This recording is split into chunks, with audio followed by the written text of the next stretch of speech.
Ahoy, this is Zdenka. This video is all about vlogging with Insta360 ACE PRO. What are the best settings for filming a cinematic vlog during the day and night? What are the visual differences between standard, flat, profile, automatic filming and manual filming? What accessories are good and what accessories are just waste of money? Let's do a whole bunch of filming in today's video. Let's perform all the tests. I have created a free PDF file with all the camera settings, so you don't have to take a note. You can just enjoy watching this video. As this is an action camera, it is recommended to film at 30 frames per second, as you will get the extra frames if you are vlogging and doing a lot of extra shots. The footage will be a lot smoother. However, if you are somebody like me who just does a regular lifestyle daily vlogs without any action shots, then you can film at 24 frames per second, especially if you're going to be mixing it just like me with 8K footage, which is only available at 24 frames per second. I want to mix the 8K footage because then in a post I can digitally add in zoom in and zoom out and panning and a lot of movement without losing any quality. Well, let's jump in to the camera settings. Let's check out the screen. Resolution is 4K, 24 frames per second frame rate. Ratio is 16:9. Stabilization I have set to standard, which is more than enough for vlogging. Should you film in active HDR? Well, that depends on your taste.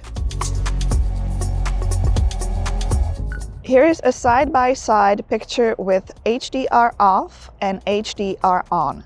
HDR on will give you better dynamic range. The video will be more even when it comes to shadows and highlights.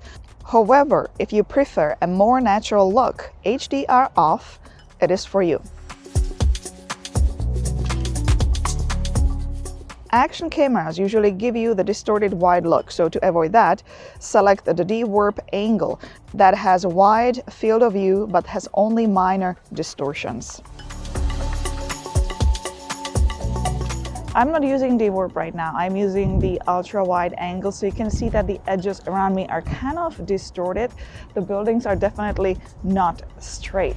De-warp is on, so all the edges, the buildings around me are now getting the straight look, much more natural look. Let's swipe left to tweak auto settings. I find Insta360 cameras overexposed a bit, so when I film on a sunny day, I usually keep the exposure at -0.5. Well, I'm in downtown and this is just filming at 24 frames per second. I'm using a standard color profile and the exposure I set to -0.5. Let's leave priority focus setting and low light stabilization. After several tests, I'm finding the low sharpness the best for vlogging. White balance is set to automatic, but I highly suggest locking it up so it doesn't change as you're moving around from place to place. Let's talk about a color profile. Default for every scene is standard. However, I'm going to be filming in flat profile. This gives me a low contrast image that I can then color grade in the post myself. Here is side-by-side, standard profile and flat profile. And let's add color grading to the flat profile.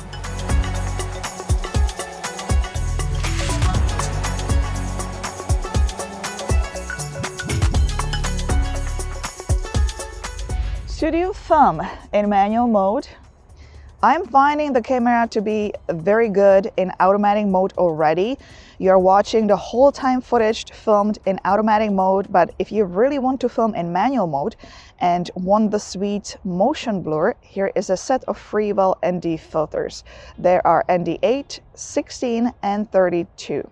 There is also a polarizer included that is great for landscape shots as it removes polarized light.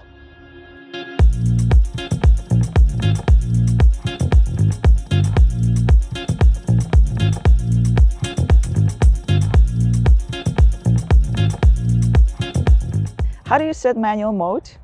It's easy. Go to M. You have to change two things here: shutter speed and ISO. If you are filming at 24 frames per second, you have to double the shutter speed. The closest to 48 is 50, so select 1/50th. ISO just bring down all the way to 100 on a bright sunny day and choose the right shade of the ND filter to darken the image to a normal look.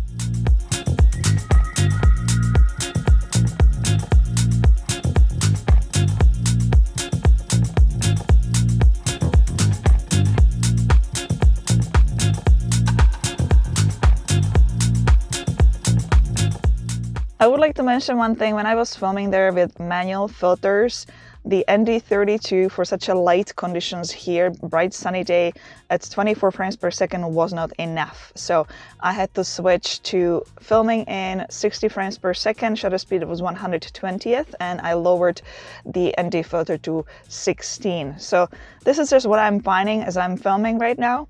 In low light conditions, you won't need an ND filter at all. Right now I'm recording myself in manual mode. I had to increase the ISO all the way to 3200. There's only one lens on the camera, but you can still create zoom in and out effect. Simply hit the double arrow right here. And as you can see, I am way closer to you. If I want to zoom out, I'm just gonna tap on the double arrow again. As the camera has a very large sensor, the quality will be simply great.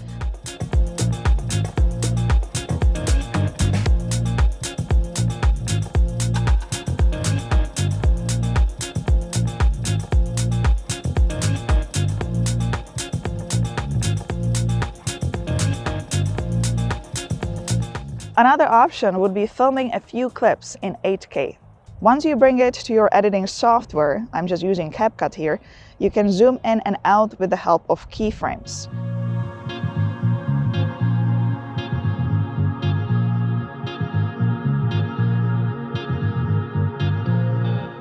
If you film yourself and the camera is positioned stationary, you can easily create panning shots with the keyframes in the post.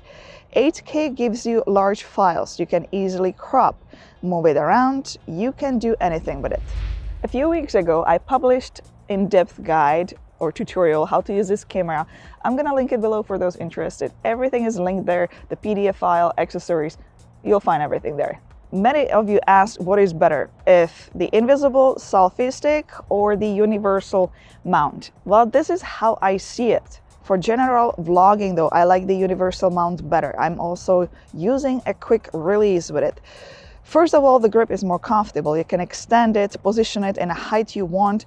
As it is kind of round, the grip again feels more natural. You can tilt it towards you, you can have it sit on the ground, table, adjust the height. By the way, this mount is not only for this camera, you can use it with any small mirrorless camera as well. It's quite universal, you can use it with even a smartphone if you like. If you do sports, invisible selfie stick is better as you can erase it in a software and you have further reach.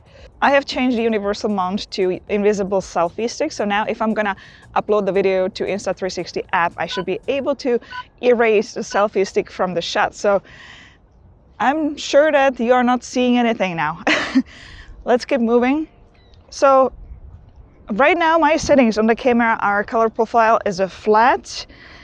I enabled HDR for dynamic range, and yeah, this is the picture you are going to get. I'm gonna turn around a little bit.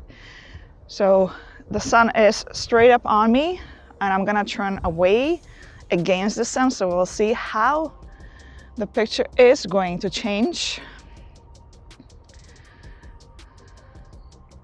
This is just a little test for those who want to see the settings, but I can tell you right now that my arm is a little bit sore. I simply prefer the universal mount for holding the camera. The selfie stick, it kind of, it hurts in this area on my arm. So before I leave daytime settings and move into nighttime settings, let's talk about the sound. Hands down, the best sound you are going to get if you're going to be using wireless external microphone. I have one right there. If you're going to be using just built-in microphone, the sound I find is quite quiet. And if you're going to be using AirPods, I just don't like the sound at all from it. I have enabled HDR because I would like to see the picture, and as I'm walking, this is just a standard stabilization. So this is what you are going to get when you will be walking. Vlogging, yes. I've connected my AirPods to the camera. This is the sound you are going to get. My AirPods are not the newest model, they are quite older one. External mic is a whole different level. I'm using Comica Vimo C wireless microphone and mic adapter. It's very easy, super lightweight setup. Let's leave the day and let's dive into night filming. The easiest way to shoot in low light in automatic mode is to shoot in pure shot mode. I'm using this mode right now.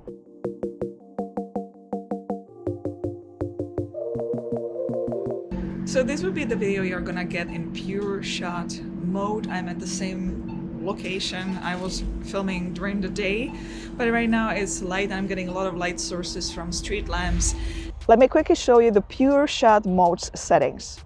There's not much you can really change there. I'm going to bring down the exposure again to -0.5, and this time enable low light stabilization.